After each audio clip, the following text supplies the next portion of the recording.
ಗೌರಿ ಶ್ರೀನಿವಾಸ್ ಅಂತ. The journey of ಬೆಳ್ಳಿ film ಒಂದು ತುಂಬ ಅದ್ಭುತವಾದ ಕಥೆ. ಅಪ್ಪ ಮಗಳು ಬಾಂಧವ್ಯದ ಕತೆ. ಇದರಲ್ಲಿ ಅಪ್ಪ ಸೋಲ್ಜರ್ ಆಗಿರ್ತಾನೆ ಬಾರ್ಡರ್ ಫೋರ್ಸಸಲ್ಲಿ. ಸೊ ಆ ಮಗಳು ಅಪ್ಪಂಗೋಸ್ಕರ ಕಾಯ್ತಾ ಇರ್ತಾಳೆ. ಸೊ ಆ ವೆಯ್ಟಿಂಗ್ ಪೀರಿಯಡಲ್ಲಿ ಮಗಳದ್ದು ಏನೇನು ಭಾವನೆ ಆಗುತ್ತೆ, ಸಮನ್ವಿ ಮಾಡಿರೋದು ಆ ರೋಲು. ಸೊ ಬೆಳ್ಳಿ ಅನ್ನೋ ಕ್ಯಾರೆಕ್ಟರು. ಸೊ ಬೆಳ್ಳಿ ಮನಸ್ಸಲ್ಲಿ ಏನೇನು ಭಾವನೆಗಳಾಗುತ್ತೆ ಅದರ ಬಗ್ಗೆ ಕಥೆ. ಇದು ಒಂದು ಮಕ್ಕಳಲ್ಲಿ ಪೇಟ್ರಿಯಾಟಿಕ್ ಫೀಲ್ ಕೂಡ ತೊಗೊಂಡು ಬರುತ್ತೆ ಈ ಕಥೆ. ಬೇರೆ ಬೇರೆ ಪರಿವರ್ತನೆ ಆಗುತ್ತೆ ಮಗು ಮನಸ್ಸಲ್ಲಿ. ಅದು ಯಾವ ಥರ ಒಂದು ರಿಯಲೈಸೇಷನ್ ಆಗುತ್ತೆ ಅದ್ರ ಬಗ್ಗೆ ಒಂದು ಕತೆ ಇದು. ತುಂಬ ಬ್ಯೂಟಿಫುಲ್ಲಾಗಿ ಬಂದಿದೆ ಸಿನಿಮಾ. ಕೂರ್ಗಿಂದು ಬೇರೆ ಬೇರೆ ಲೊಕೇಶನ್ಸಲ್ಲಿ ಮಾಡಿದ್ದೀವಿ. ಕಂಪ್ಲೀಟ್ ಫಿಲಮ್ ಕೊಡಗುನಲ್ಲೇ ಶೂಟ್ ಆಗಿರೋದು. ಎಷ್ಟು ಡ್ಯೂರೇಷನ್ ಇದೆ ಮೇಡಮ್? ಇದು 1 hour 41 minutes ಇದೆ. Loose certificates.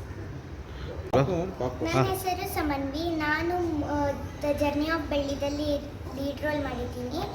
ಮತ್ತು ನಾನು 6th ಸ್ಟ್ಯಾಂಡರ್ಡ್. ನಾನು ತುಂಬ ಥ್ಯಾಂಕ್ ಯು ಅನ್ನಬೇಕು ಗೌರಿ ಮ್ಯಾಮ್ ಮತ್ತು ಮಹೇಂದ್ರ ಕುಮಾರ್ ಸರ್ ಅವ್ರಿಗೆ. ಅವರು ನನಗೆ ತುಂಬ ಗ್ರೇಟ್ ಅಪರ್ಚುನಿಟಿ ಕೊಟ್ಟಿದ್ದಾರೆ. ನನಗೆ ಆ ಮೂವಿ ಶೂಟ್ ಮಾಡಬೇಕಾದ್ರೆ ನಾನು ಫ್ಯಾಮಿಲಿ ಟ್ರಿಪ್ಪಲ್ಲಿದ್ದೀನಿ, ಫ್ಯಾಮಿಲಿ ಜೊತೆದಲ್ಲಿದ್ದೀನಿ. ತುಂಬ ಟೆನ್ಷನ್ ಏನೂ ಹಂಗಿದ್ದಿದ್ದಿಲ್ಲ. ತುಂಬ ಎಂಜಾಯ್ಮೆಂಟ್ ಇತ್ತು. ಆ್ಯಕ್ಟಿಂಗ್ ಎಲ್ಲ ಅವ್ರು ಹೇಳ್ಕೊಟ್ರಮ್ಮ? ಹಾಂ ಹಾಂ ಸರ್. ಸ್ಕೂಲು ಮತ್ತು ಆ್ಯಕ್ಟಿಂಗ್ ಎರಡನ್ನೂ ಹೇಗೆ ಮ್ಯಾನೇಜ್ ಮಾಡಿದ್ರು? ಅಂದರೆ ಕ್ರಿಸ್ಮಸ್ ಟೈಮ್ ಡಿಸೆಂಬರ್ ಇತ್ತು. ಕ್ರಿಸ್ಮಸ್ 10 days ರಜಾ ಕೊಟ್ಟಿದ್ರು ನಮಗೆ. ಮತ್ತು ನಾವು ಪ್ರಿನ್ಸಿಪಲ್, ಕ್ಲಾಸ್ ಟೀಚರ್ಸ್ ಅವರಿಗೆಲ್ಲ ಹೇಳಿಬಿಟ್ಟು 10 days ಎಕ್ಸ್ಟ್ರಾ ತೊಗೊಂಡು 20 days. ಫಿಲಮೆಲ್ಲ ಮುಂದುವರಿತೆ ಮತ್ತೆ ಓದ್ತೀಯಾ? ಎರಡು